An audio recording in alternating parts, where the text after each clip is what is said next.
Rachel Zegler's career trajectory stands as one of Hollywood's most striking cautionary tales. Her rise seemed destined for greatness, a young, unknown talent discovered through a viral audition video, handpicked by Steven Spielberg himself to star in West Side Story. With her luminous voice, natural screen presence, and a sense of genuine humility in early interviews, Zegler appeared to embody the dream of overnight stardom. Spielberg praised her as not merely a singer, but an exceptional actress who could carry the weight of such an iconic role. Industry insiders quickly whispered that she was on the fast track to A-list status. For a time, the narrative was flawless.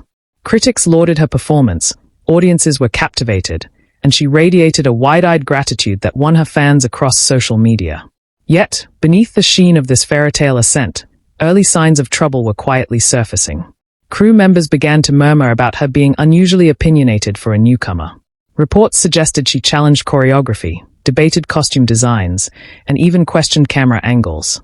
While some framed her assertiveness as confidence, others interpreted it as arrogance. Even Spielberg, renowned for nurturing young talent, was said to have grown frustrated. Insiders claimed he found her behavior disruptive, at odds with the collaborative atmosphere he cultivated on his sets. Though he never publicly criticized her, his silence was telling.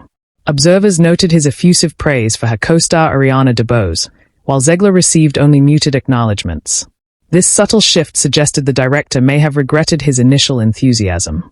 The whispers might have faded had Zegler's next role not amplified the scrutiny. Landing the coveted part of Snow White in Disney's live-action remake should have solidified her status as a bankable star. With a $250 million budget, the film was designed to echo the success of Beauty and the Beast. Yet almost immediately, the project became mired in controversy. Disney's decision to replace the traditional dwarfs with magical beings sparked backlash, but Zegler's own comments ignited far greater outrage. Dismissing the original Snow White as creepy and describing the prince as a stalker, she alienated devoted fans who saw her remarks as disrespectful toward a beloved classic. By the time the film premiered, skepticism had hardened into hostility. The movie flopped disastrously, with critics deriding it as hollow and politically forced. Zegler's performance was criticized as lacking warmth, and audiences laid much of the blame at her feet. Disney executives, who had expected a guaranteed blockbuster, reportedly scrambled in damage control meetings as the financial fallout mounted. The backlash intensified when clips from Zegler's interviews went viral, showcasing what many perceived as flippant arrogance rather than humility.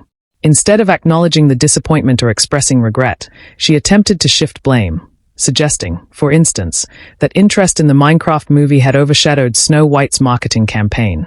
This explanation was widely mocked online, fueling memes that further cemented her as a symbol of Hollywood miscalculation. Rather than softening public opinion, her refusal to embark on the traditional apology tour gave the impression she only thrived under praise and retreated under criticism. As critics piled on, fans began to reassess her early image, questioning whether her rise had been genuine or simply a well-managed PR effort by Disney and Spielberg. Through it all, Spielberg remained silent. His refusal to defend her, even after such a high-profile failure, spoke volumes in Hollywood's coded language. For a director celebrated for elevating unknowns into stars, his distance from Zegler signaled a damning verdict. Industry insiders began to speculate that she might be quietly blacklisted. In an environment where relationships and reputations dictate opportunity, Spielberg's silence and Disney's financial losses created a narrative that Zegler was too risky to hire. Whispers spread that some studios had already removed her from consideration for upcoming projects, wary of further controversies or production disruptions. While not an official ban, Hollywood's informal blacklist operates through absence. Calls stop coming, casting opportunities vanish, and careers stall. Still, some argue redemption remains possible.